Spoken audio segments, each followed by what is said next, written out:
Muy buenas tardes, bienvenidos a todos a esta tarde más o menos calurosa en la que despedimos, aunque falten aún 3 días o 4 de exposición, despedimos nuestro programa A Ciencia Cierta. Yo no sé si decir que por fin despedimos o que nos va a dar mucha pena dejar de trabajar en estas exposiciones y en las jornadas y en esta conferencia, que creo que al margen de todo lo que tiene que ver con lo científico y con lo educativo, para nosotros, para los compañeros de Zurbarán y de Bárbara, que estamos aquí, ha supuesto sobre todo la oportunidad de trabajar juntos, de hacer equipo, de conocernos mejor, en fin, de pasárnoslo bien y de muchas cosas que creo que son muy buenas. Como saben ustedes, el programa Ciencia Cierta se ha desarrollado al hilo de las 8ª jornadas de institutos históricos que celebramos hace 15 días en la Biblioteca de Extremadura. Hoy nos acompaña Joaquín González Manzanares, que también nos acompañó allí, y este programa ha tenido 2 exposiciones paralelas que seguramente ya habrán visto, y si no yo les animo a ver antes de que termine. Una ya no se puede ver, estaba precisamente en la biblioteca, una excelente exposición sobre libros, documentos y fotografías vinculadas al Instituto Provincial de Badajoz, y otra que sí está aún abierta, que recrea el primitivo gabinete de historia natural.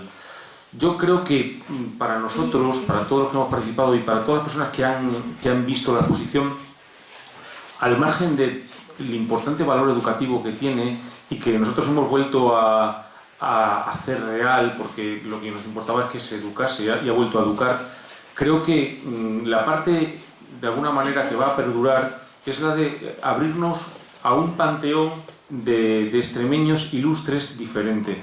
Creo que la identidad, la difícil hasta este siglo, identidad cultural de Extremadura, se estaba amparando en un panteón de figuras ilustres bastante poco contemporáneas, y que el descubrir a todos estos profesores que están detrás, porque detrás de las cosas están siempre las personas, descubrir a estos profesores que han estado detrás del instituto, de la creación del instituto. La Real Sociedad Extremeña Económica de Amigos del País fue la institución civil que más peleó para que Extremadura, Badajoz, tuviese un instituto. Descubrir a estos profesores heterodoxos, peleones, conocedores de la ciencia europea, capaces de llevar la contraria a quien hiciese falta, incluso personajes excéntricos dentro del contexto provinciano de una ciudad como Badajoz, de alguna manera nos hace identificarnos con un modelo, con un canon de extremeños en los que sí nuestra contemporaneidad se ve reflejada. No hace falta remontarse, aunque nos guste, al heterodoxo que en Barcarrota tenía unos libros escondidos porque él conocía lo mejor de la literatura más o menos perseguida de la época, pero sí creo que nosotros nos sentimos un modelo en estos profesores del Instituto de Badajoz, en los maestros freinetianos de las Urdes, en José Álvarez Guerra, en fin, toda esa tradición liberal, krausista, toda esa tradición de progreso que ha marcado Extremadura durante el siglo XIX y el siglo XX. Para hablar de todo esto tenemos a 2 profesores con nosotros, 2 divulgadores de la ciencia. A Lorenzo Blanco creo que no hay casi que presentarlo porque es para los pacenses verdaderamente bien conocido y apreciado, y es uno de los impulsores de muchísimas de las actividades vinculadas a la ciencia no solamente en nuestra ciudad, sino en nuestra región. De José María Corrales Vázquez va a hablar Lorenzo. Lo que ocurre es que cuando uno habla de José María Corrales, uno a la fuerza habla de Chema Corrales, que es una de las figuras más destacadas también de la divulgación científica, entre otras muchas cosas. Chema Corrales, José María Corrales, ha sido y es tantas cosas: profesor, miembro de todos los patronatos científicos de Extremadura y nacionales, desde Monfragüe hasta el Geoparque de las Villuercas. Ha escrito sobre divulgación científica de un modo extensísimo y siempre interesante. A su vez tiene una faceta importantísima de creador y de gestor cultural.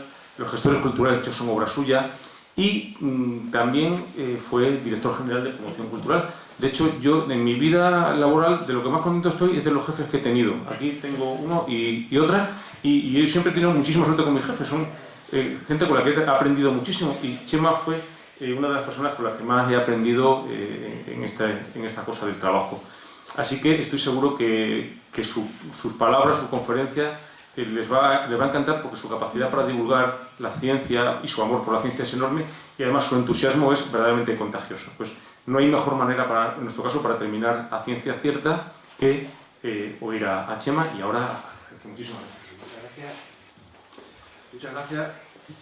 Bueno, quiero agradecer también a la organización la posibilidad de presentar a Chema, porque amigo, es compañero del Departamento de Didáctica de Ciencias Experimentales y de las Matemáticas de la Universidad de Extremadura, y llevamos ya muchísimos años compartiendo, sufriendo los cambios en educación y de alguna manera también la lucha por la... Muy bien. No se me oye.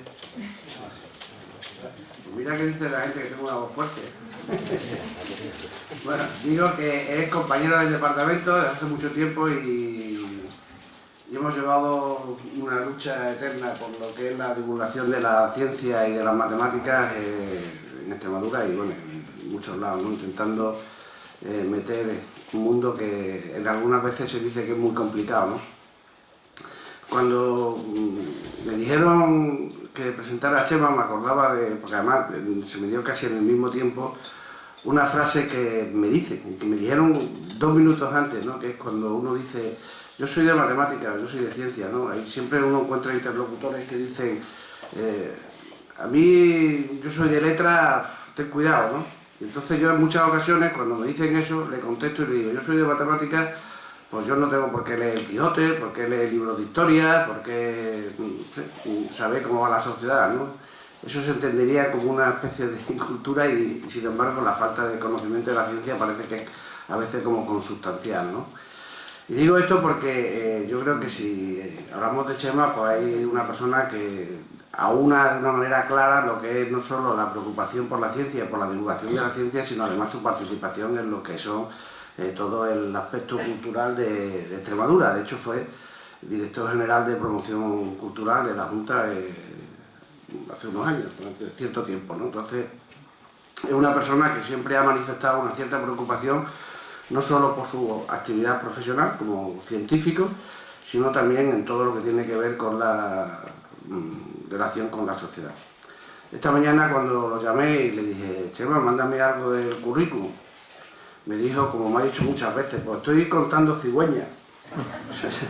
Es una de las pasiones, de la cosa que, no sé si es que se dedica a eso nada más, pero yo ya he coincidido 2 o 3 veces, está por ahí por el campo contando cigüeñas, me dijo que había un pocos pollos, y no sé si será cierto, porque yo le dije que cigüeñas hay muchísimo, porque es una de sus pasiones, ¿no? Incluso tiene un libro que me parece que es jugar y aprender con la cigüeña o algo así, ¿no?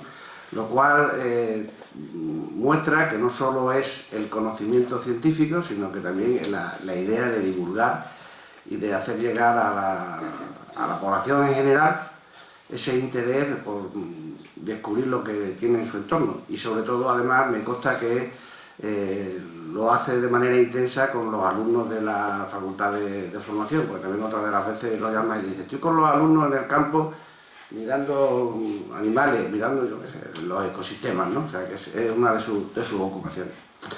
También se le puede llamar y encontrarlo, que también es muy frecuente en Monfragüe, porque también Monfragüe es otra de las pasiones que tiene, y además sobre los que tiene, sobre la cigüeña y sobre Monfragüe, muchísimas publicaciones, ¿eh? No solo desde estudios muy concretos como los líquenes de Monfragüe, que tiene ahí una guía, sino que además sobre aspectos generales, sobre la participación en el centro de divulgación para conocer el parque de Monfragüe. O sea, son aspectos, yo creo que son sobre los 2 aspectos sobre los que ha escrito muchísimo. Cuando me dice, no vayas a hablar de mi currículum, y yo pensé, digo, es que si leo tu currículum, tú no das la conferencia. O sea, eso es así, ¿no? Entonces, son dos aspectos fundamentales, ¿no? O sea, el aspecto científico y el aspecto de divulgación, ¿no?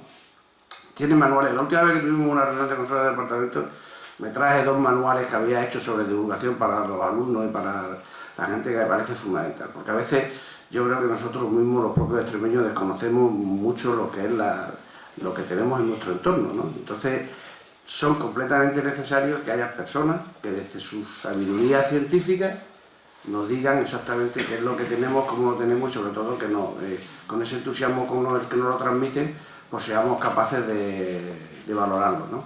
Yo creo que esos son, diríamos, aspectos fundamentales.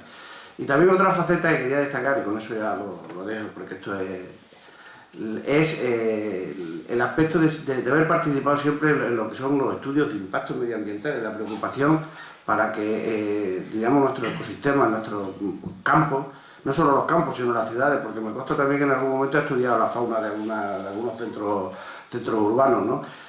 Siempre ha participado en el sentido de intentar analizar cuál es ese impacto medioambiental. Incluso últimamente está metido en un proyecto que es sobre el impacto medioambiental del ave, que me da la sensación de que se lo podéis hacer de manera tranquila y dadas las circunstancias, ¿no? O sea, esto lo único que demuestra es que, bueno, pues tiene una preocupación constante por la ciencia, por la divulgación, por mantener los ecosistemas, y a mí me parece que estas son aportaciones que desde la ciencia son fundamentales para la sociedad. Yo estoy convencido que lo que nos va a decir nos va a gustar, nos va a agradar, y así que, Chema, darte las gracias por venir a la Real Sociedad Económica Amigos del País y por hacernos partícipes de tus descubrimientos, de tus ideas y de tu trabajo. Muy bien. Bueno, me corresponde decir que los dos que han hablado son amigos míos, y entonces lo que han dicho, salvo ruborizarme que uno no sabe dónde ponerse las manos cuando están hablando de uno, pues salvo eso no sabe uno muy bien qué estar, sobre todo porque además generan en el auditorio unas expectativas que uno teme frustrar, ¿no? Y eso sí que me da un poco de miedo. Y para intentar corregir eso he dicho, voy a dar una conferencia que tiene todos los cánones para que digan que no es ortodoxa. La voy a jartar de diapositivas. Y entonces digo, si la conferencia no es muy interesante, por lo menos van a ver mucho, ¿no? Entonces vamos a hacer un viaje. Os agradezco de verdad, sinceramente, que estéis aquí todos, que hayáis venido. Sé que hay muchísimos amigos, muchísimas amigas, y tengo incluso algunos alumnos, que me apetece mucho que vengan. Son mis alumnos de la Universidad de los Mayores de Extremadura, que aunque ya hemos clausurado el curso, creo que todavía tenéis ganas de marcha, ¿no? Y os agradezco que estéis aquí. El título lo ha puesto mi amigo Luis, y me ha metido en un verdadero problema, porque con tan buenos especialistas como hay en historia de la ciencia, le pide que repase la historia de la ciencia a una persona que ya habéis oído a Lorenzo. No es precisamente la rama a la que me acerco. Él sabe, porque he hablado muchas veces de algunos científicos a los que sí conozco muy bien, porque he tenido una relación intensa con ellos, ¿no? Pero el objetivo de llevarme hasta 1850 y hacer un viaje hasta ahora, pues es un reto difícil. Yo me voy a poner de pie para estar, casi os pediría que os pongáis ahí abajo y entramos en materia. Si se me oye bien, no utilizo micrófono, ¿vale? No te lo pongo en el atril. No, sí, me oís bien, ¿verdad? Tengo buena voz. Bueno, y si bajas alguna luz de adelante, también. Bien. El ordenador. A lo mejor no puede Y ir. si cierro el ordenador, ¿se puede apagar? Se puede apagar.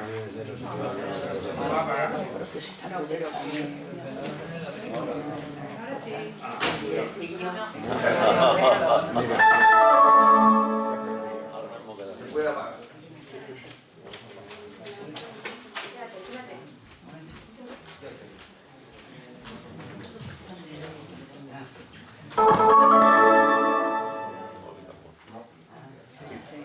Bueno, he querido empezar esta charla yéndome a Guadalupe.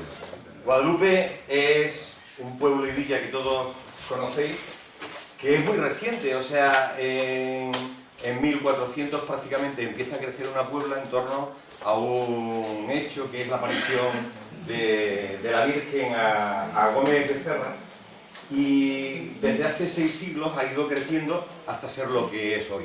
En principio sería un lugar encantador en medio de unas sierras absolutamente maravillosas, en unos parajes que son de los más bellos de Extremadura, sin duda. La Reina Católica, que podía decir de los territorios de España y ultramar, después del descubrimiento, aquel lugar que más le gustase, solía decir que estaba en su paraíso cuando venía a Guadalupe. Ese lugar se empieza a convertir en un lugar de culto donde empieza a crecer una comunidad jerónima muy importante a partir de 1400. Una comunidad que desarrolla, investiga y crea una serie de hospitales famosos como ese de San Juan de Dios, justo enfrente de lo que es el monasterio, donde está el parador de turismo, en el que, por ejemplo, entre otras cosas, se hizo la primera autopsia consentida por el Papa en nuestro país. Se empieza a desarrollar una escuela de medicina, se empieza a desarrollar una escuela de farmacia, sigue creciendo el número de hospitales, aparece el hospital que luego se traslada y se convierte en el Hospital de la Pasión, pero que en principio había un hospital donde iban enfermos de enfermedades infecciosas, generalmente enfermedades que llamaban búas, como la sífilis, la gonorrea, la plenorragia, enfermedades que en aquel momento, pues evidentemente la microbiología no ha aparecido y eran pues enfermedades contagiosas. Ese hospital también tiene un hospital de mujeres. Os lo hago un poco para que veáis un poco lo que se está empezando a desarrollar allí. De Guadalupe salían médicos que iban a parar a todo el reino. Los que eran frailes que ya habían cantado misa tenían que renunciar para poder o tener permisos especiales para poder funcionar. Estamos hablando de 6 siglos. En 6 siglos había la más importante botica y centro farmacéutico en lo que ahora es el claustro gótico del convento. Esa farmacia era realmente espectacular. Dicen que la colección de sus albarelos, sabéis que los albarelos son estos tarros blancos que hay en Guadalupe, que en su conjunto forman un álbum de farmacia, que nos suena más a álbum de cromo, pero que era la colección en conjunto de todos ellos. Fueron las medicinas o los fármacos, los preparados que producían a parar a todas partes de España. Surgen también los llamados jardines del boticario, jardines que estaban en el entorno de la botica de Guadalupe y en muchos de nuestros pueblos. Hay 2 jardines del boticario todavía en Extremadura que son importantes, uno en Gata y otro en Ribera del Fresno, porque los boticarios en sus orígenes tenían que preparar los principios. Además, los farmacéuticos siempre han sido unos botánicos excelentes, ¿no? Y en ese espacio convivían la escuela de medicina, los hospitales para las curas, una comunidad que estudiaba, investigaba y que dejaba escrito todo cuando iban descubriendo. Son increíbles la colección de libros miniaos que nos han dejado en Guadalupe. Unos libros que yo digo que tenían un impacto ambiental tremendo. Os recuerdo que las páginas de cada uno de esos libros miniaos se hacían utilizando para cada página la piel de 2 terneras no natas, 2 terneras no nacidas.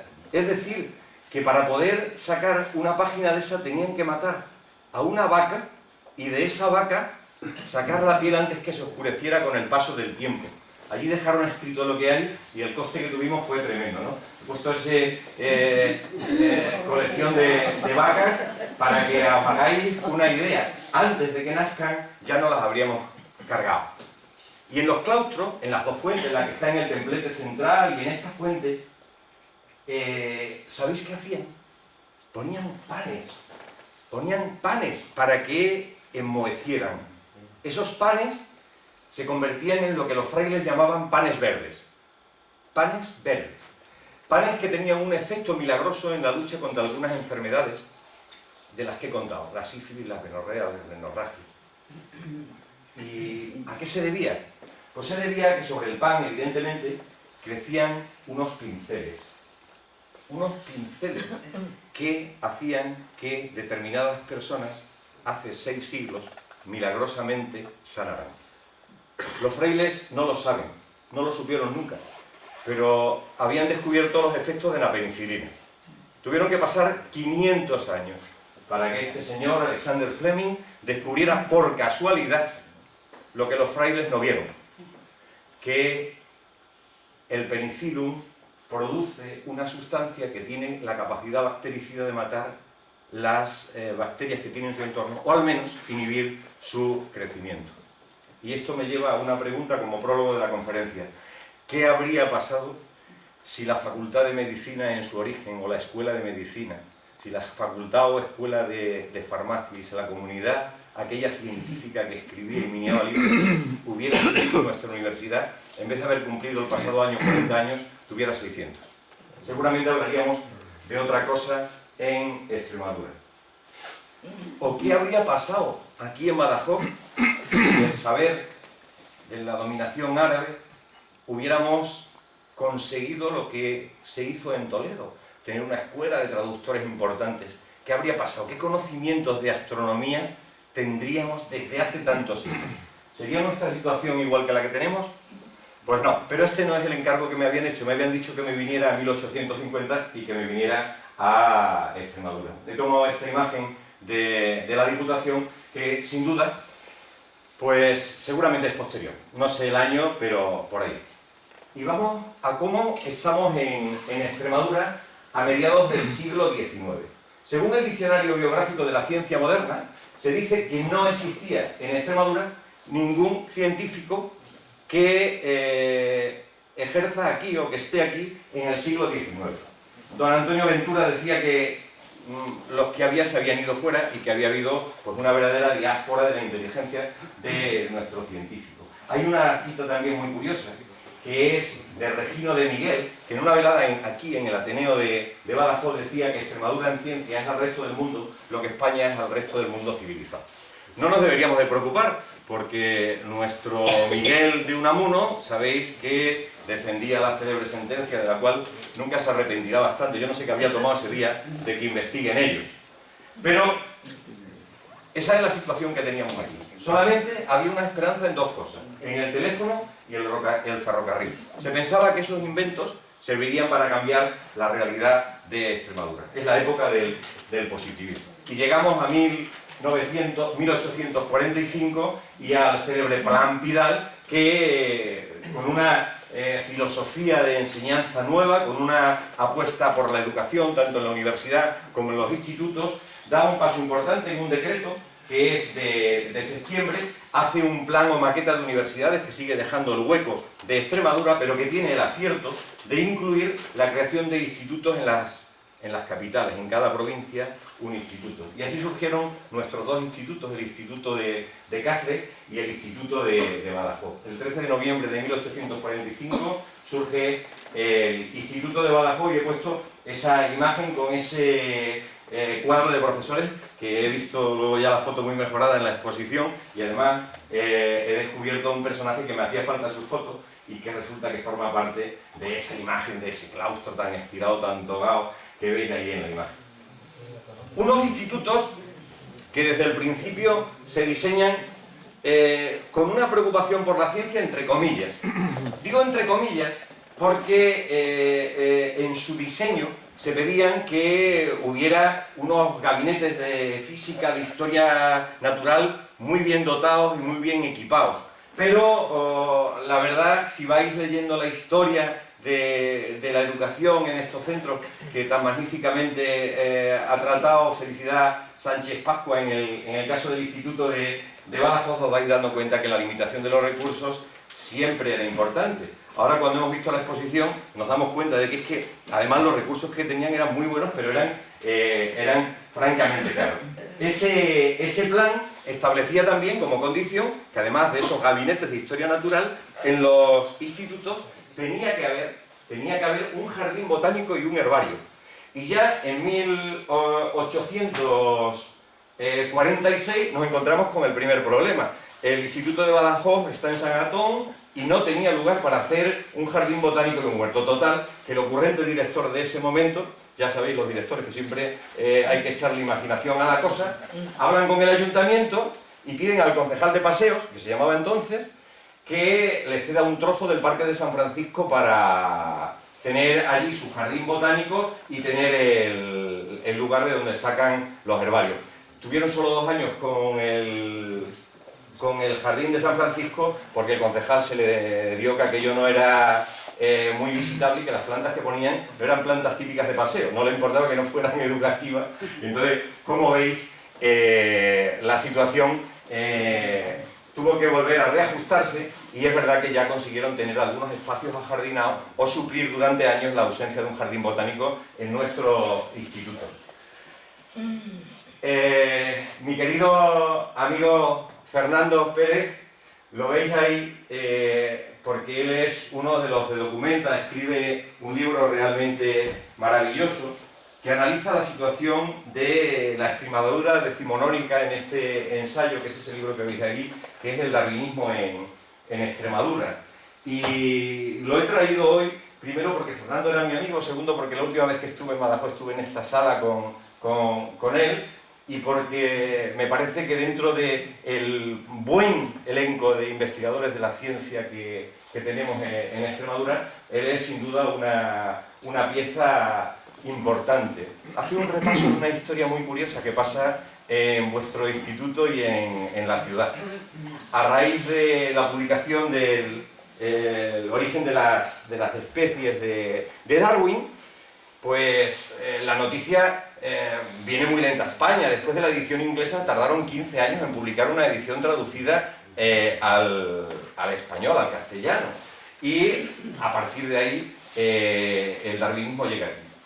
Una persona de la modernidad de Máximo Fuertes de Acevedo se atreve a publicar un libro sobre el darwinismo, pero sin imponerse abiertamente ni a favor ni en contra. Pero se produce una reacción visceral, que no la voy a desarrollar, pero que la tiene Fernando muy bien contada, entre él y Ramiro Fernández de Balbuena, canónigo penitenciario de la Catedral de Badajoz, que ya había mantenido peleas con 2 o 3 profesores. Les tenía en el instituto a los krausistas también declarada absolutamente la guerra, ¿no? Y es digno ver cómo no se contrastan las ideas científicas de Máximo Fuertes, de Acevedo, un hombre culto, un director comprometido, que tuvo que sufrir los cambios de gobierno. Era de estos directores, os lo digo a los que estáis, los directores que estáis aquí, cuando cambiaban de régimen, llegaba el régimen liberal, quitaban a ese director o ponían a otro, esperaban al siguiente cambio, entraban, los iban cambiando y a pesar de todo nunca perdieron el entusiasmo, ¿no?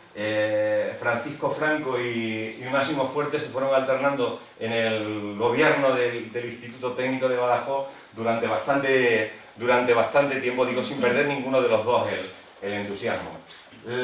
La modernidad, digo, de Máximo Fuertes de Acevedo y su vasto currículum y su gran cantidad de publicaciones en aquel momento. Había 3 profesores en el instituto, o 4, que entre ellos tenían casi el 70% de todo lo que se publicó. Fijaros ahora el trabajo que cuesta publicar, y estamos hablando de 1880. Fijaros lo que debía de suponer de esfuerzo titánico para esta gente, hacer pruebas, escribir con las máquinas, con las manos para sus ediciones, y ahora estamos con el ordenador y muchas veces casi somos remisos a publicar parte de lo que escribimos. Bueno, toda la bibliografía de don Máximo está accesible en la biblioteca de Asturias. Como está el director de la biblioteca, ojalá tengamos pronto la posibilidad de tener colgado por lo menos el material que ha estado expuesto en esa exposición y accesible a todos los ciudadanos de Extremadura y a los investigadores en particular. Fijaros la variedad de publicaciones que don Máximo llega a ver. Pero bueno, ¿cuál es la situación en Extremadura? Yo creo que una tierra como Extremadura, con tanto territorio por conocer o por descubrir, con una geología y con una paleontología tan espectacular como puebla nuestros pueblos, nuestros valles, nuestros ríos, con un patrimonio tan excepcional, tan rico, con unos espacios tan bien conservados, con unos lugares tan maravillosos de salvaje belleza, con una fauna y con una flora tan espectacular, y con unos cielos que merecían ser todos reservas Starlight. No es raro pensar que, además, con unas profundidades como esta, llegaríamos a tener un buen número de naturalistas. Y a pesar de la primera transparencia, que creo que daba un poco al desánimo, veréis que alguno surgió. He querido traer primero a uno que que no era naturalista, desde luego, es un abogado, se llama Rodrigo Sánchez Arjona y Sánchez Arjona, y era de Fregenal. Y era un hombre con una inquietud por el avance científico y por la tecnología que le llevó a ser el primer español que estableció una llamada telefónica, y la estableció entre su casa de Fregenal y su finca Las Mimbres, que estaba a 11 kilómetros. El tío había visitado varias exposiciones universales, y en algunas de las exposiciones universales compró ese curioso modelo Gower Bell de telefonía que solamente se utilizaba en los palacios. O sea, los dos únicos que había en España lo tenían en el Palacio Real, lo tenía el rey Alfonso. Y servía para llamar entre dos habitaciones. Él dijo, hombre, si se puede llamar en un palacio, ¿por qué no puedo llamar hasta mi finca? Y tendió una línea entre Fregenal y Las Mimbres, que es su casa de campo, y hizo la primera llamada larga. Evidentemente, aquello fue algo excepcional. Rápidamente intentaron tumbarle su récord de distancia y le buscaron una distancia más larga.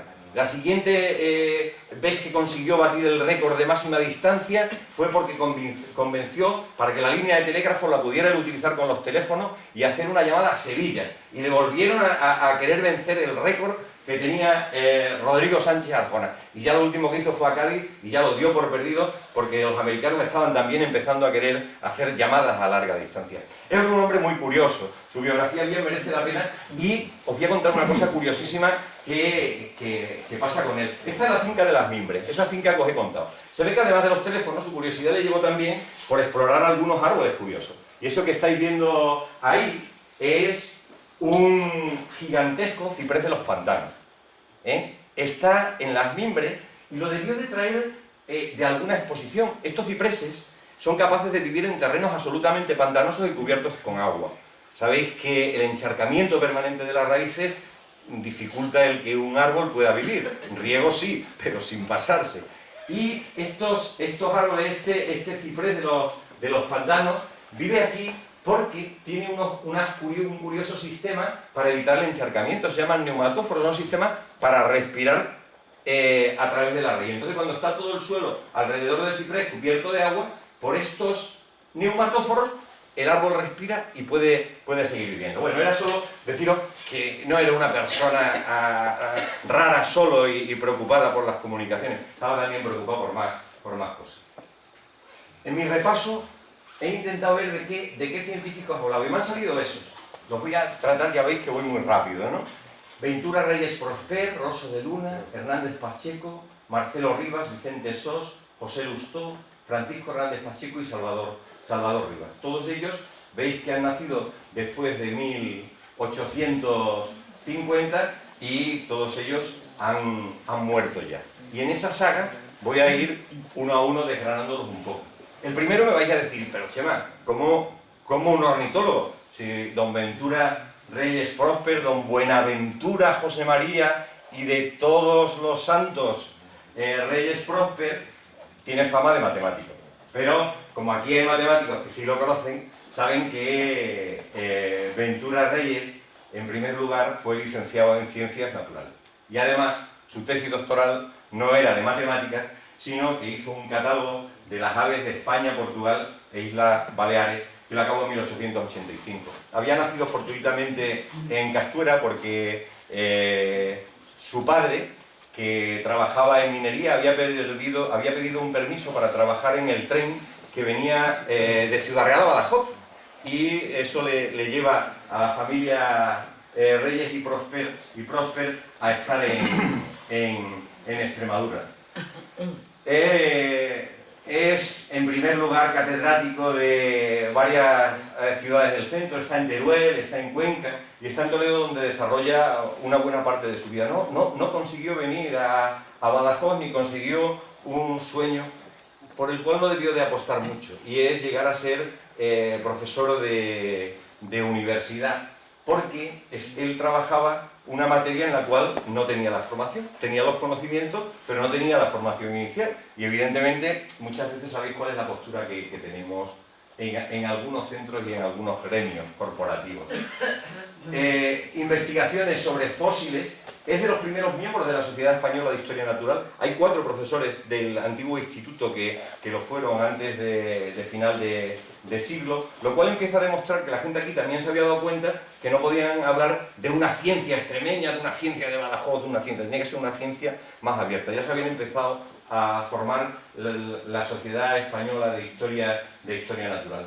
Tiene la suerte de tener, como veis, un matemático que puso nombre a un molusco y en unos estudios que hace en los bordes de Toledo descubre algunos fósiles, le dieron el archivo de casi toda la información que habían traído de ultramar y estuvo trabajando en él bastante. En el boletín de la Real se da noticia del descubrimiento de los fósiles marinos que ha hecho don Ventura Reyes Próspero. Con su hermano va a Alemania y allí empieza a trabar amistad con los principales matemáticos que hay en el momento. Era un hombre con una formación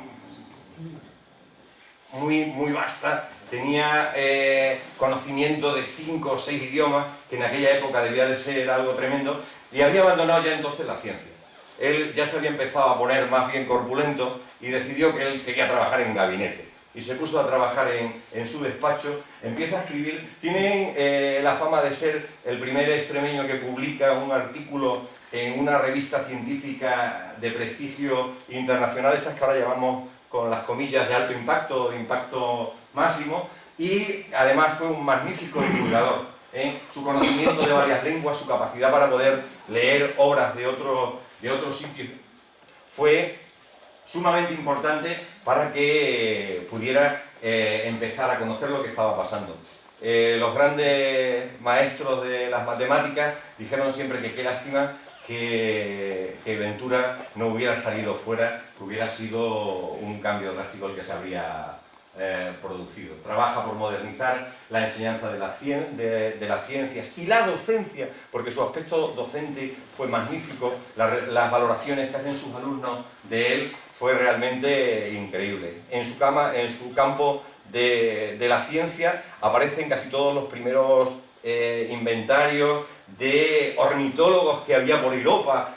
Sabéis que el movimiento de aparición de la ornitología en nuestro país es muy tardío, pero él fue verdaderamente pionero, inclusive veis que formaba parte de los comités ornitológicos internacionales. Ahí os he puesto la cita de cómo él y su hermano en 1883 entran a formar parte de la Sociedad Española de Historia Natural. Ese es su catálogo. Obras divulgativas, hay algunas curiosas, yo he puesto unas que me llaman mucho la atención. El pavo real en la ornamentación mudéjar. Y un libro que ahora no sería nada novedoso, pero que yo me imagino que en 1916 sí lo era. Los viejos árboles de la Vetusta Toledo. Lo que ahora llamamos árboles monumentales o históricos ya le preocupaban a este matemático tan raro como estáis viendo.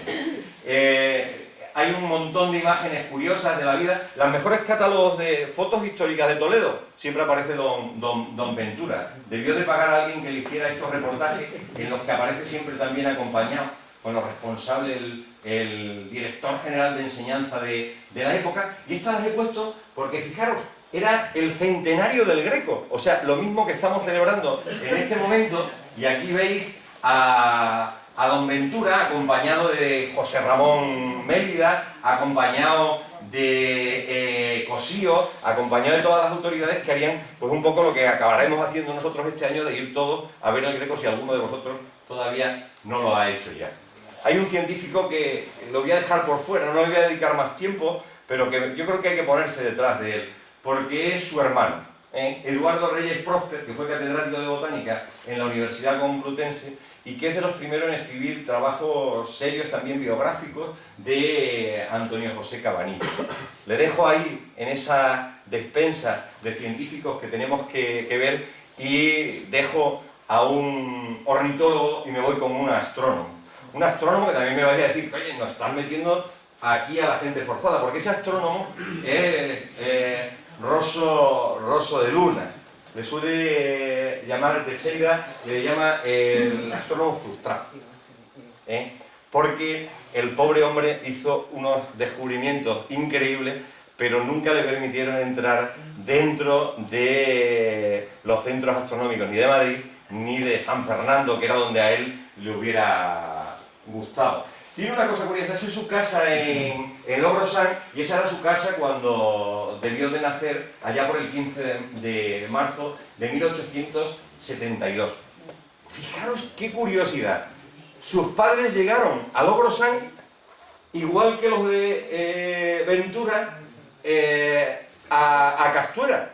Vinieron para construir el ferrocarril que había de pasar y que sabéis que atravesaría las Villuercas en la línea que uniría pues Las Vegas con Madrid. Y él se define como hijo del ferrocarril y de una mina, y es una coincidencia realmente increíble la que se produce entre Rosso y Ventura. Su vida escolar coincide con buena parte de estos investigadores nuestros. Hacían el bachillerato en su casa y se iban a examinar. Esta mañana le mandé un WhatsApp a mi amigo Esteban Cortijo y le dije, ¿pero en qué instituto se examinó? Yo digo, o a Badajoz o a Cáceres. Y efectivamente estudió libre, como nos ha contado Pachi hoy en la exposición, que había mucha gente que no estaba matriculada, pero se venían a examinar a los institutos de provincia, se preparaban. Él tenía dos tíos que le movilizaron y le dieron la inquietud por mucho de lo que sabía. Se licencia en Derecho, después estudia Ciencias Físico-Químicas, y entre sus descubrimientos o inventos, pues descubrió un cometa que lleva su nombre y que le negaron durante muchos días el registro del cometa. Y además es que aquel día había ido acompañado de un montón de gente a las afueras de Logrosán y le reconocieron el descubrimiento primero en Inglaterra que en España. También inventó un instrumento que es este que os he puesto aquí, que se llama el Kinetarizón, que sirve para, a través del cielo, saber la hora de la noche y qué estrellas están visibles o no. Si cogéis la aplicación de muchos de nuestros móviles ahora, podemos ponerlo y podemos hacer un poco lo de este aparato. Pero claro, don Ventura esto lo hizo en 1895, ahora con la aplicación de móvil es muy fácil. Le dieron méritos y reconocimientos en montones de ciudades. Esto es una parte de algunos de los esquemas que él hace, ¿no? Con su célebre estrella temporaria, que nace y que muere, como decía él. La curiosidad de algunos de los que yo voy a llamar nuestros sabios, nuestros científicos sabios extremeños, es que no trabajaban en un campo único, trabajaban en multitud de campos. Y don Rosso de Luna era además un magnífico arqueólogo que hizo importantísimas aportaciones en el entorno generalmente de donde él se encontraba. Desde Logrosán va a la sierra de Santa Cruz, entonces no había habla para tomar y entonces se dedicó a hacer una excavación importante, viaja a Logrosán y a Cabañas y se mete en las Villuercas. Es el descubridor de las pinturas rupestres de la cueva de los Maragatos y sobre todo descubre una estela que ahora ya está visible en el Museo Nacional de Historia, que se ha abierto hace unos días, que es esta estela preciosa de Solana. Él valora el hallazgo y la mandó directamente a Madrid. Fijaros que es una estela de gran tamaño, que tiene un escudo, que tiene un guerrero tumbado como si estuviera adyacente, la representación de un carro, la espada, la lanza y el espejo. Fijaros que magníficamente representó la estela en un libro del que os contaré. Su obra está basada en 3 etapas. Una primera etapa científica o positivista, una siguiente etapa donde abandona la ciencia, yo creo que por culpa de las frustraciones que le provoca el no reconocimiento de sus descubrimientos en astronomía, una etapa teosófica y una etapa filosófica. De cada una de ellas, como veis, multitud de obras. Esteban Cortijo, que ha dedicado muchísimo tiempo a escribir sobre Rosso, nos dejaba muestras de importantes publicaciones y cada día siguen apareciendo restos de su paso por Asturias, de su paso por el resto de España. Este es Rosso, la he puesto porque es una foto que me parece muy curiosa, es su casa en Miajada, que ahora es un hotel que hay a la salida de mi pueblo, y allí le veis rodeado de multitud de su familia en torno a 1908.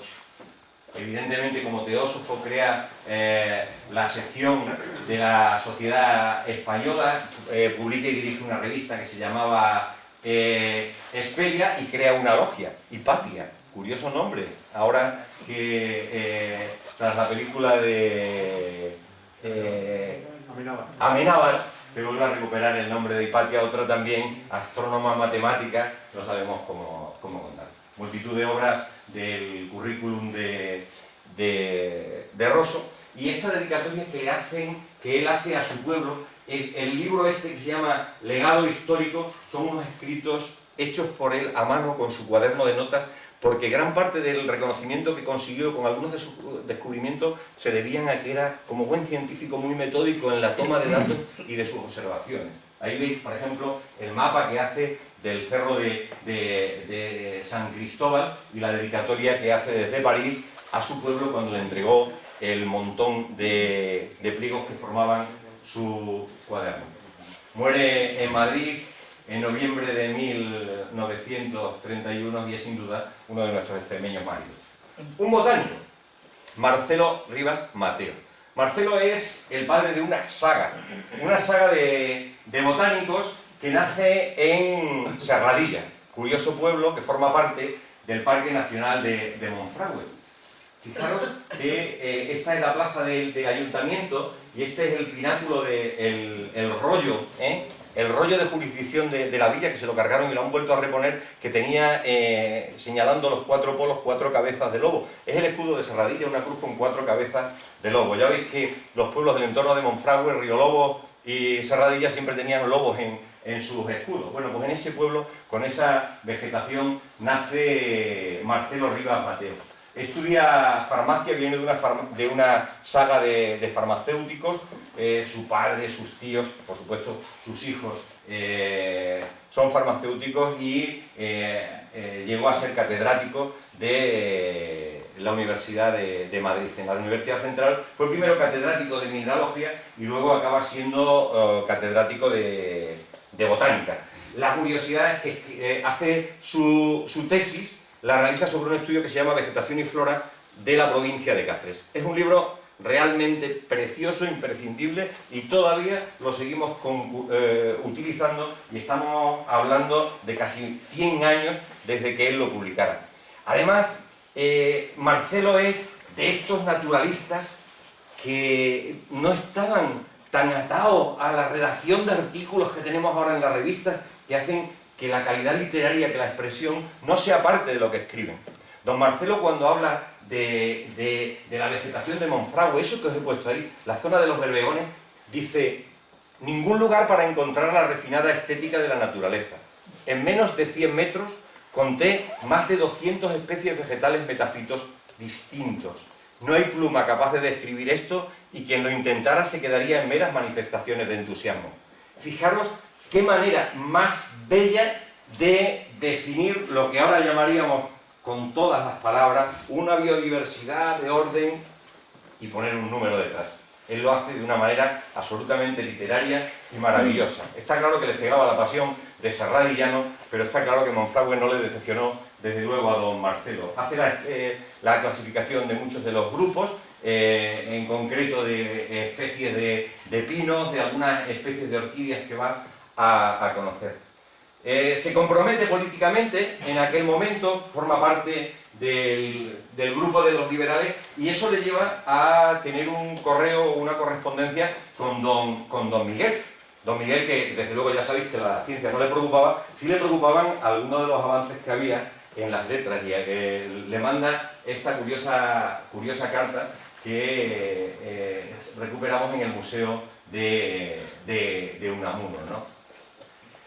En su desempeño de la función de director general de instrucción, decía que al terminar los alumnos los estudios universitarios, aun cuando sus conocimientos no sean universales, debe salir capacitado para ganarse la vida honradamente sin necesidad de apoyos ajenos. Su cultura resulta de tales condiciones que, en vez de ser el licenciado un protegido de la sociedad, sea un órgano útil de ella. Yo creo que apetece decírselo a nuestros alumnos antes de que acaben el curso. En la graduación habrá que leerles el texto que él hace. Y esta carta también curiosa la he colgado porque me parece curiosa, y es una excursión que prepara él para salir al campo con Eduardo Hernández Pacheco. ¿Cuánto daría yo por irme de excursión a la Sierra de Gredo con don Marcelo y con don Eduardo? Eso no debería tener precio, ¿no? Y le dice, mi querido amigo y compañero, recordarás que desde Barcelona teníamos concertado una excursión a Gredo, excursión que habíamos de realizar este verano. Y le dice, eres bueno y por lo tanto sabrás perdonar la calaverada que hice a espaldas tuyas. No te enfades, pero la excursión ya está hecha. Se fue a prepararla él solo. Bueno, es una parte de ella. Estuvo durante 9 legislaturas, 9 mandatos, no periodos completos, pero sí la situación en España, una situación cambiante, y durante 9 legislaturas es diputado en el Congreso por el distrito de Coria. Serradilla pertenecería en aquel momento allí. Y su pasión por la ciencia fue tal que realiza la petición de que un fósil que había regalado un americano pasase a estar en el Congreso. Creo que lo habrán devuelto al Museo de Ciencias Naturales y que ya no estará en este lugar. Multitud de premios y distinciones que recibe individualmente y como padre de una saga de ilustres botánicos que conforman tanto él como su hijo Rivas Goday, como su nieto Rivas Martín. Un biólogo, José Lustó y Gómez de la Membrillera. El de Valencia de Alcántara nace en 1889 y desde pequeño debía de ser un maniático que se dedicaba a hacer colecciones y a mirar en su casa preparaciones desde muy pequeño. Dicen que imitaba a Cajal y evidentemente sufre también el éxodo, se va a Madrid y allí estudia en la Universidad Central y hace una tesis sobre las células homosas y mucilaginosas del Arisarum, que son estos el Arisarum, que son este que veis aquí, y el Arum, que son esos candilitos que tenéis allí. De Madrid va a Murcia y en Murcia entra como catedrático de mineralogía y de botánica y coincide con el momento de las célebres universidades provinciales que había. Él es rector en la Universidad de Murcia y fue también presidente de la Diputación. Por un decreto de supresión de las universidades provinciales, él se enfadó muchísimo y dimitió de su cargo. Años después retoma de nuevo su cargo de rector y en el 59 desaparece. En Valencia de Alcántara y en Murcia, pues su nombre forma parte de los callejeros, de los institutos de esos lugares y hay numerosos estatutos que recuerdan. Pero lo más curioso, y lo he puesto aquí, es que en Murcia tiene un laboratorio que se llama José Lustó. Yo no sé si os recuerda mucho a lo que hemos estado viendo antes, pero seguro que hay láminas comunes, veis el ornitorrinco ahí en su correspondiente lámina. Es un museo en el que él trabajó durante mucho tiempo, es quizá de los naturalistas el que más pronto se tiró. Ya sabéis la distinción esa que hacemos entre los biólogos de bata y de bota, los que están en el laboratorio y los que salen al campo. Numerosos trabajos en campos absolutamente diferentes, ¿no? Creo que con esa frase que publica Valenciano en 1939, que dice: su silueta puede decirse que se fijó y quedó estereotipada en una magrecida figura de gafas y bata blanca sentada como abstraída junto a un microscopio ávida tenazmente del detalle análisis. Es la figura de don José Lustó, el valenciano que llegó. Un geólogo, no había aparecido todavía, don Vicente Sosbain. Y de don Vicente tengo que decir que no nació en Extremadura ni murió aquí. Pero Extremadura fue su lugar de acogida y él dijo en muchos momentos sentirse querido y a gusto en esta tierra. Su vida fue bastante dura porque se lo hicieron pasar muy mal. Su compromiso político y su militancia, su pertenencia al Instituto Escuela y su apoyo a la institución libre de enseñanza le valió, primero, para que lo obligaran a salir de Madrid y irse a Valencia. Tuvo que ir haciendo el recorrido de la reclusión de la zona republicana y a partir de ahí pasar al ostracismo. Le anularon todos los cargos, todas las distinciones que tenía, todos los puestos de trabajo, de las academias, de los lugares a los que pertenecía, y no tuvieron bastante con eso que hasta le anularon su boda, porque tampoco había sido legal para aquella época. Nació en Castellón el bachillerato lo hace allí y a partir de ahí marcha a Madrid, donde estudia ciencias naturales. En ese periodo conoce a don Eduardo Hernández Pacheco, conoce a un montón de los grandes naturalistas de principios del siglo pasado que le marcaron para siempre y le generaron su inmensa capacidad de investigar. Hace una tesis sobre la Sierra de Espadán en la zona del Levante y en el 35 es nombrado catedrático del instituto. A partir de ahí se inicia ese periodo tremendo que digo que le obligan a pasar hasta que en el año 1950 viene a parar a Extremadura, donde le ha reclamado José Fernández López, que lo conocéis bien de Mérida porque era el dueño de una de las importantes industrias que había en la ciudad y que por entonces tenía un problema.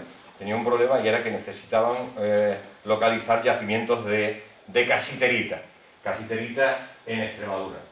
Con Eduardo, descubre la mayor parte de las sierras de Guadarrama, las dos terrazas del Tajo y del Guadiana, que también conocen los Pacheco, y es una referencia a su tiempo que está aquí. En el tiempo que está en Extremadura, se acerca buscando la casiterita a donde más había en aquel momento. Evidentemente, se acerca hasta las Villuercas y se acerca a Logrosán.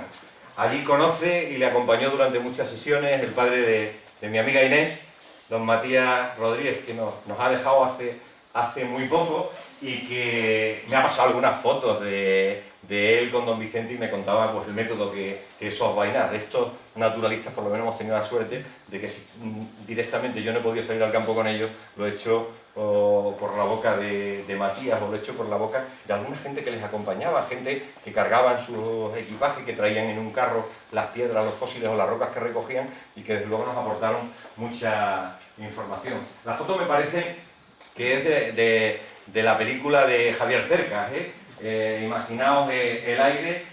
Hasta el año 1965 no consiguió que le recuperaran a su condición de catedrático y le dieron la plaza en Ciudad Rodrigo. De allí marchó a Madrid e inicia una etapa realmente importante de reconocimientos a su larga carrera, a su saber, a su conocimiento publicado. Estos son una parte de los trabajos. Ahí fue ya a partir de 1900 el publicar, nuestros investigadores lo tienen un poco más fácil y son gente que le dedica cientos de horas. Fijaros la de trabajos que publica con temas sumamente variados. Publicaciones en revistas nacionales, en publicaciones en revistas extranjeras, artículos, también informes que hacían, hojas de mapas geológicos, dossier, bueno. Fue realmente, digo, un hombre muy prolífico. También es verdad que vivió bastante tiempo y eso le permitió abordar una carrera larga. Soy un entusiasta de Extremadura, un entusiasta del país extremeño. La he recorrido en todos sus confines. He subido a muchas de sus cumbres más altas. He surcado sus ríos más profundos. He penetrado en las profundidades de sus suelos. He charlado con sus labriegos y campesinos. Yo creo que define con muy pocas palabras lo que era don Vicente.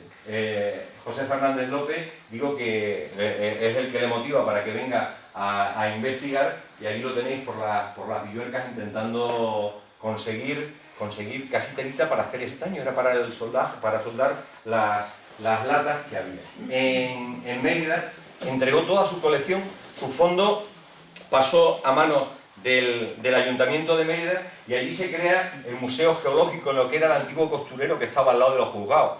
Desgraciadamente, eso se trasladó luego a un lugar absolutamente inadecuado y sus piezas no tienen todavía la dignidad y el espacio que deberían gozar. Cajones cerrados, materiales que no pueden verse a pesar de su extraordinario valor y que obligaría a que volvieran a considerar. El Museo Geológico se cerró porque el Ayuntamiento se le metió en la cabeza ceder el museo para aumentos de las dependencias de los juzgados. Algo absolutamente impensable. La familia Sos ha tenido una paciencia infinita con nosotros porque la Universidad de Castellón y el propio Castellón han pedido 40.000 veces que les devuelvan los materiales, pero había sido su voluntad. Comienza estudiando la Sierra de las Villuercas, se acerca a Guadalupe, publica algunos de sus trabajos, de esta serie de la foto que os decía que me pasó don Matías, y yo muchas veces me pregunto, ahora que hacen estas fotos tan absolutamente maravillosas, ¿qué habría pasado si Sos, si Pacheco, si Marcelo hubieran tenido microscopios como Dios manda, hubieran tenido imágenes aéreas como esta? Fijaros qué curioso es la serranía de las Villuercas, que él también retrató, cómo ha habido una falla, mirad estas fallas, veis como si hubieran cogido, como si un gigante hubiera cogido el terreno, lo hubiera desplazado. Yo creo que cuesta trabajo encontrar una falla tan evidente como esta en un terreno que él escudriñó tal, como lo hizo con las minas de Logrosán, que ahora se han puesto de moda, que son visitables y tal, pero él las descubrió para buscar la casiterita y para conocer la potencia que tenía el yacimiento de fosfato, que hasta el descubrimiento, digo, posteriormente de los del Sáhara, era el más importante. Esto es Logrosán y este es el cerro de San Cristóbal.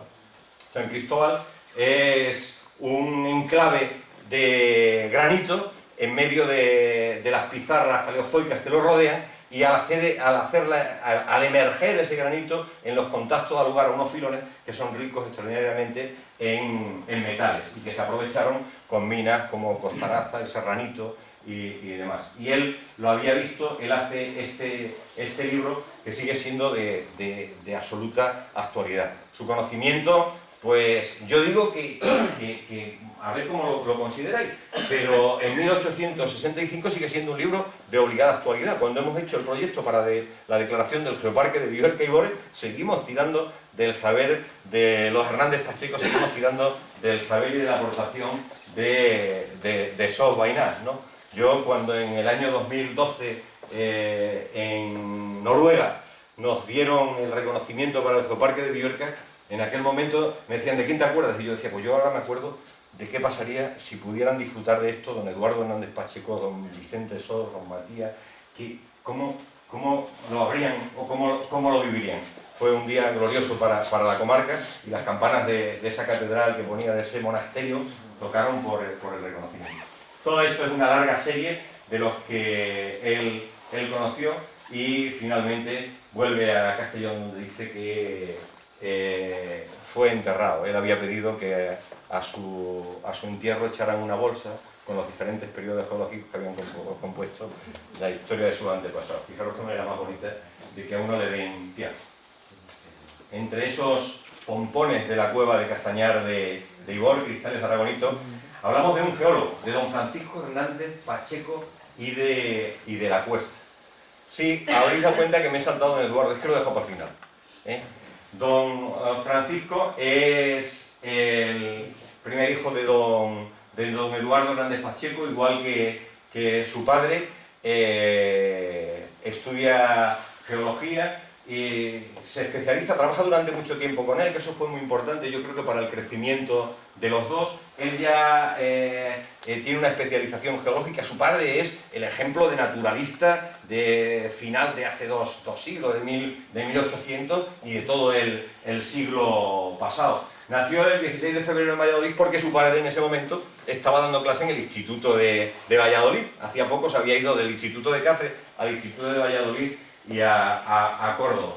La historia de los Hernández Pacheco es muy curiosa porque don Eduardo tampoco nació en Alcuéscar. Nació en Madrid, a los pocos días le trajeron. Yo creo que le daban miedo de cómo podía nacer en el parto, y al final nace en Madrid y vuelve al pueblo, y allí estuvo hasta los 10 años, hasta los 12, en que se vienen a Badajoz, y estuvo de los 12 y tal. Es, yo creo que de los más gloriosos hijos que ha tenido el Instituto de Badajoz. Bueno, estudia bachillerato en Madrid y Ciencias Naturales en la universidad. Curiosidad, se casa con Sara Rosso de Luna, la hija de Rosso de Luna y don Eduardo. Hablar con su hijo Mérida, que falleció también hace muy poco, era también un placer porque te contaba las anécdotas de cómo se las apañaban don Eduardo y don Mario Rosso, cómo negociaron los dos la boda en Madrid y cómo se usteteaban entre ellos. Se decían don Máximo y don Eduardo. La verdad que los dos eran unos pícaros, y a muchos historiadores de nuestros científicos les han engañado, porque escribían el uno del otro. Y claro, escribir de un consuegro no es fácil, porque si no quieres perder la amistad tienes que contar algunas cosas que no se pueden escribir. Por ejemplo, que Francisco era seismesino, pero así de grande. Ya os contaré un día, cuando tengamos tiempo, cómo pasó aquello y por qué se casó a las 12 de la noche en Brozas. porque su partida de casamiento fue una labor titánica encontrarla.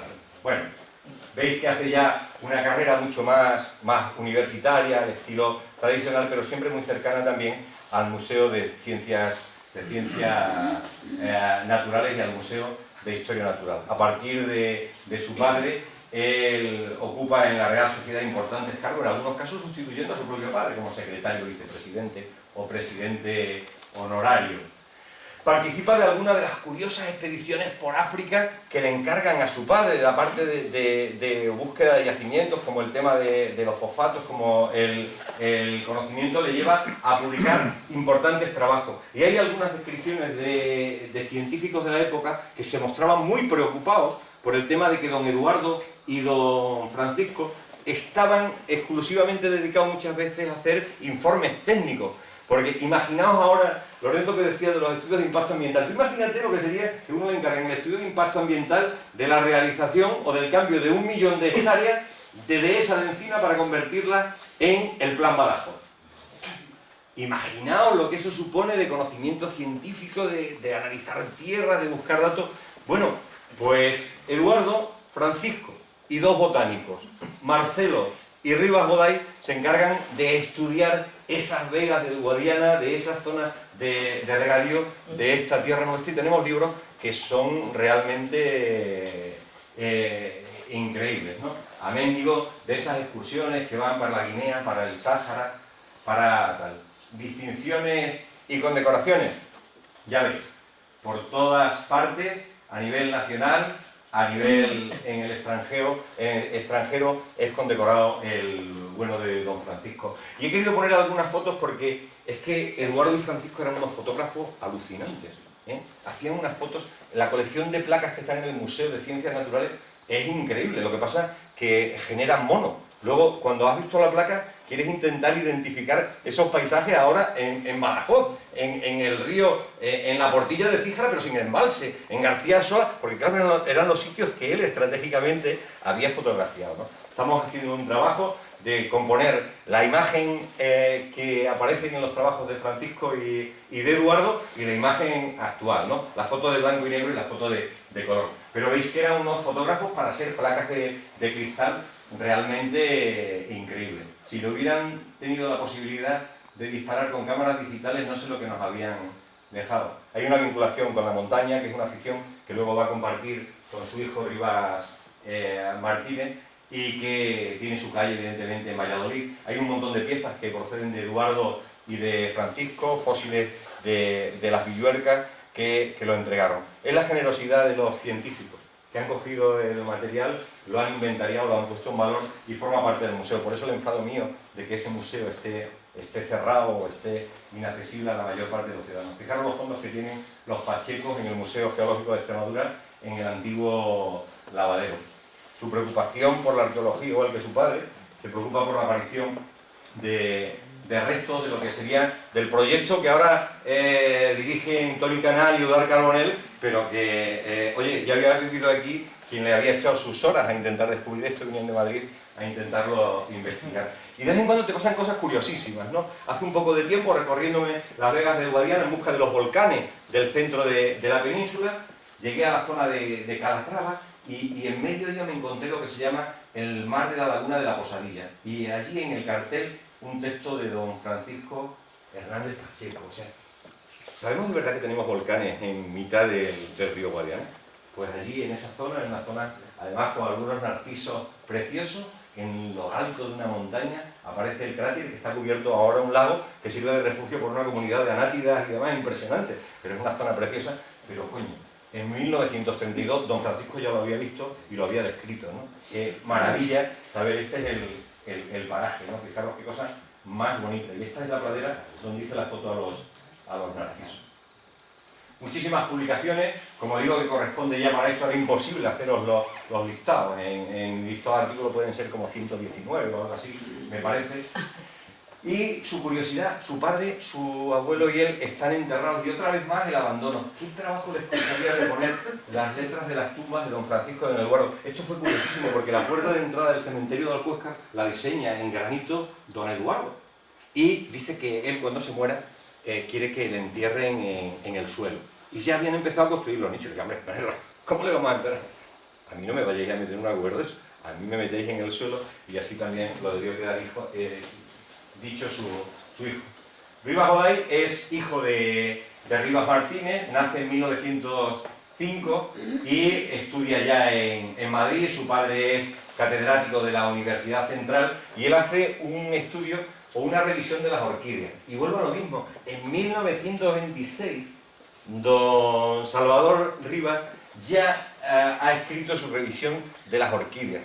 Aspectos que muchas veces tardamos aquí años y años en conocer, ya eran abordados para ello. Pero sobre todo, Salvador tiene un libro que es una preciosidad y es incurable, seguro que lo tenéis en el instituto, que se llama Vegetación y Flórula de la cuenca extremeña del Guadiana, que lo publica con la Diputación de Badajoz, y que es también manual de obligada consulta, es en torno al año 1950 y uno de los mejores. Veis que forma parte del claustro de farmacia, está en Granada, de donde vuelve a Madrid, dirige el Instituto Cabanilles, es miembro de muchísimas sociedades, tiene un montón de premios y distinciones y homenajes a toda una larga trayectoria. Sus trabajos se centran como en tres campos: los que publica en las revistas propias de botánica, los que están dedicados a la botánica farmacéutica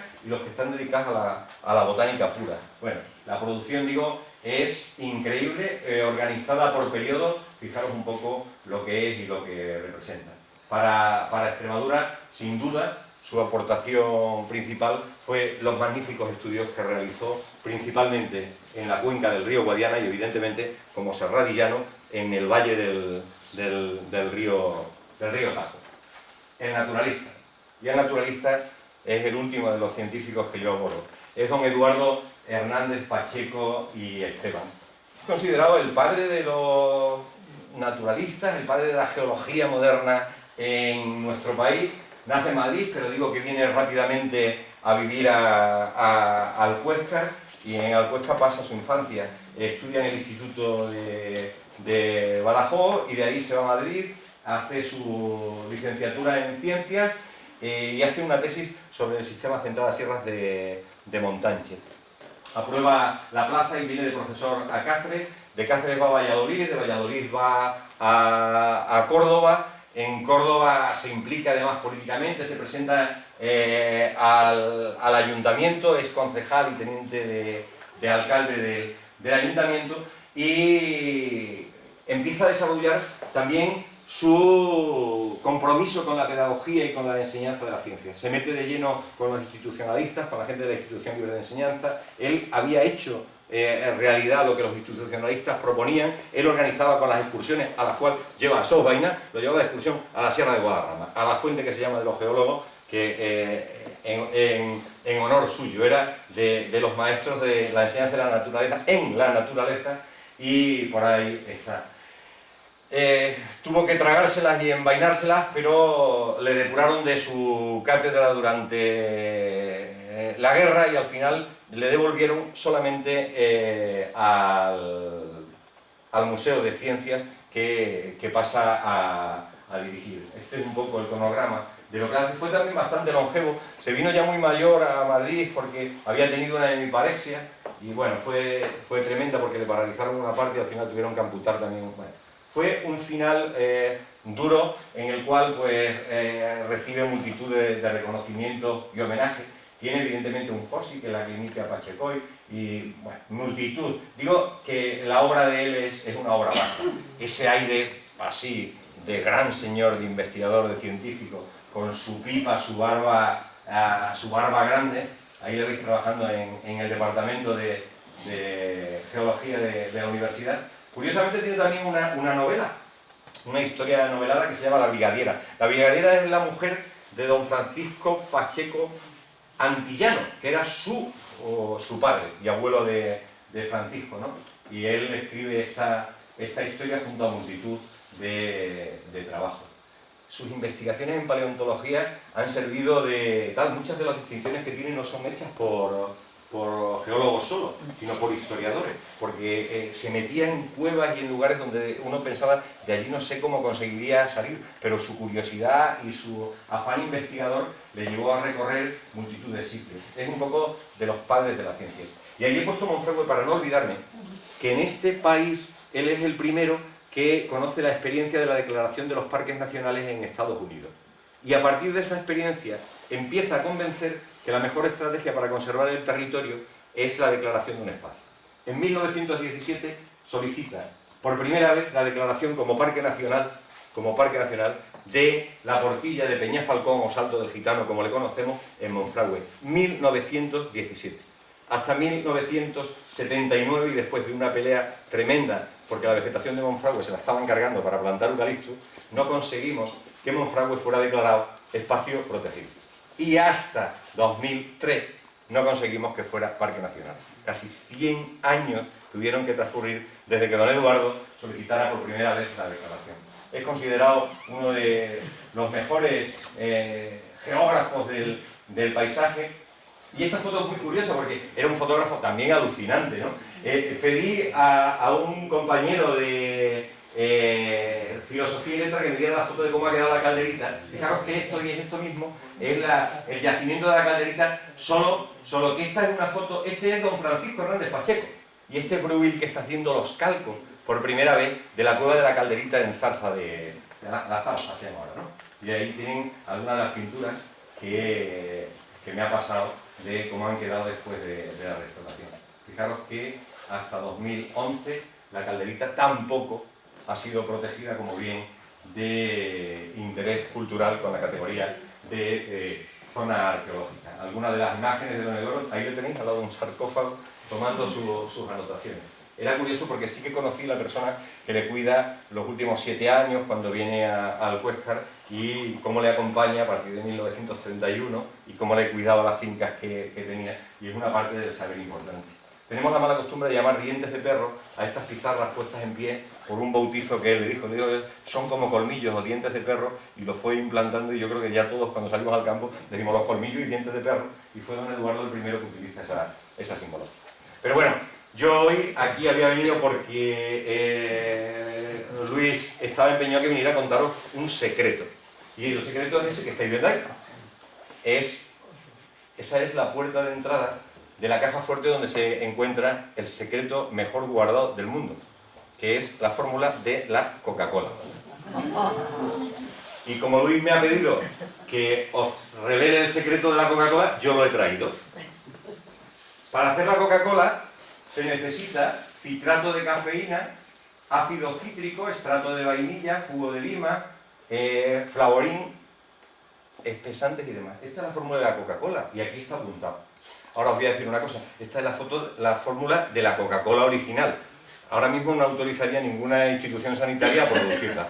Por eso la han hecho pública, pero eso no. No, el secreto que yo tenía, o que tenía que contar, es el caso de los 2 meteoritos que existen en el Instituto de Badajoz. Ahora mismo el Bárbara y el Zurbarán. Tenéis 2 verdaderos tesoros, 2 verdaderas joyas.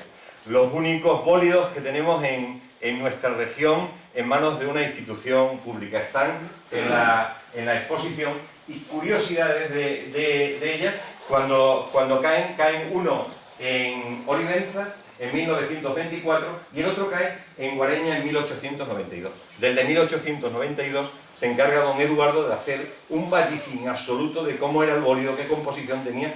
Uno dice, ¿cómo sin internet este hombre fue capaz de documentarse de tal manera y atinar tanto? Y nos cuenta la historia del periplo que recorrieron también los trozos. Sabéis que en el instituto lo que tenemos son 2 fragmentos.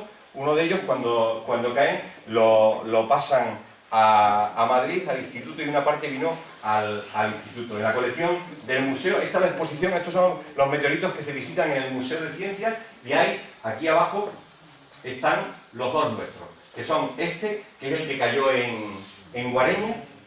Fijaros qué curioso cómo se le ve a este la capa de ignición, la capa de cuando va atravesando la atmósfera, la parte externa, pues se va quemando, y este es el de Olivenza. Algunas noticias de la época, los que presenciaron el suceso se asustaron, pero una vez repuestos se dirigieron al lugar y vieron un agujero de aproximadamente 1 metro de diámetro y de unos 75 centímetros de profundidad, en cuyo interior asomaba la parte superior de un meteorito, la mayor parte del cual estaba cubierto por arena revolta. Se pasó allí. Esta es la noticia que aparece en La Vanguardia con los aerolitos era como le llamaban en aquel momento a los meteoritos. Esta es la corteza que tiene el meteorito. El vuestro tenía que estar sobre una plataforma para que fuera dando vueltas. O sea, el meteorito hay que ponerlo sobre un sistema que gire para que se vea, porque lo que le otorga también mérito es saber que tiene un poco de esa corteza. Y esta es la ficha que tienen. Son dos verdaderos tesoros, porque digo, son lo único que tenemos, ¿eh? Esto tenía que estar en caja fuerte, conservados, porque son una preciosidad. Esto lo hice con Pachi, con Yolanda, que no está hoy, y cuando estaban preparando la exposición de ahora, y yo jamás pensé que ibais a conseguir lo que habéis logrado. Este es un stand para la reproducción del meteorito, y este en concreto es una parte interior, fijaros que parece un poco un hormigón, ¿eh?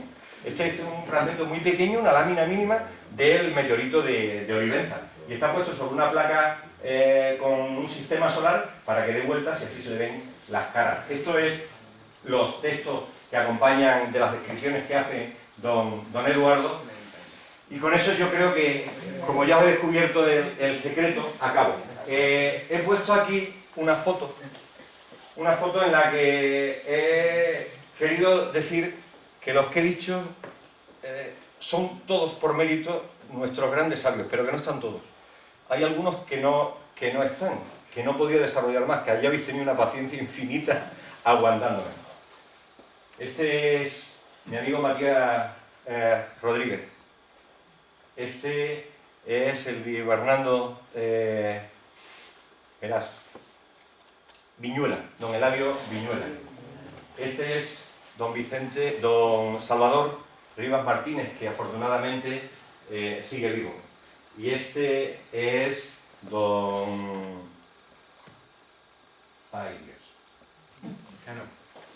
José Luis Pérez Chiscano, que afortunadamente mayor, pero sigue vivo.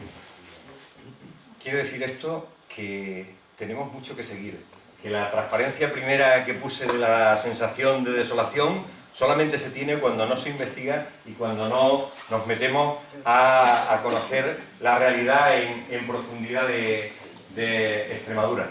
Como han venido algunos alumnos de la universidad y alumnas de la Universidad de los Mayores, el correo más remitido en los últimos días es Chema y ese pájaro, que es, ya sabéis que lo de pájaro y ave es un concepto homogéneo incapaz de hacérselo diferencial a algunos alumnos. Bueno, pues ese pájaro es, como dice el donante, porque tuvo el mérito de que lo regaló un alumno al centro, es una imagen preciosa. Me parece una curiosidad tremenda el que el señor Fernández Giral regalase un Buceros biscornis. Hay una corrección que ya he visto que habéis hecho magníficamente. No es un Buceros biscornis, es un cálao, pero ese cálao no es el bicornis. El bicornis es este, que tiene aquí, se llama bicornis porque en vez de tener una teja solo, la teja la tiene doble, 2 cuernos. Igual que hay otros cálaos por ahí que son muy curiosos.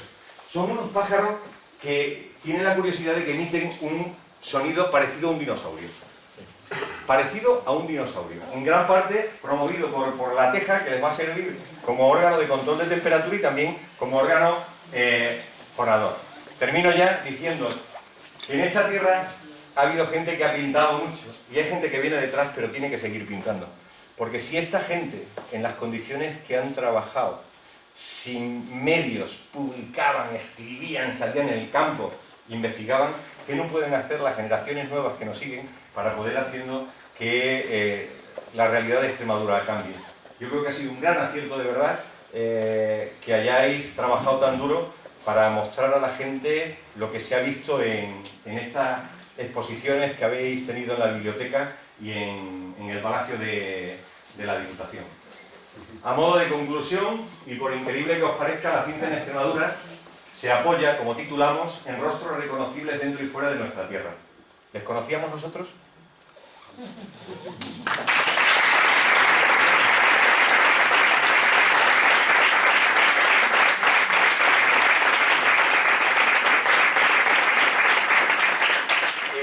tengo una grabación sonora que me ha mandado el Cálao de la exposición. Os lo pongo por favor y acabo.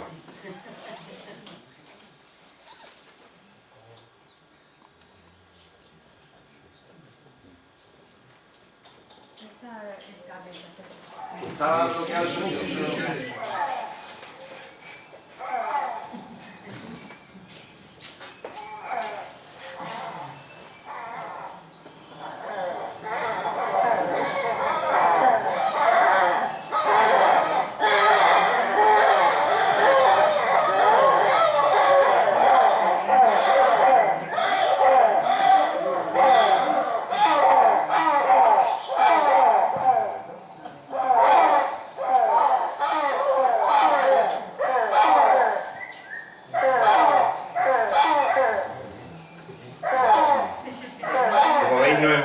Son una agrupación de 5 o 6 puestos que suelen ser premios. Gracias.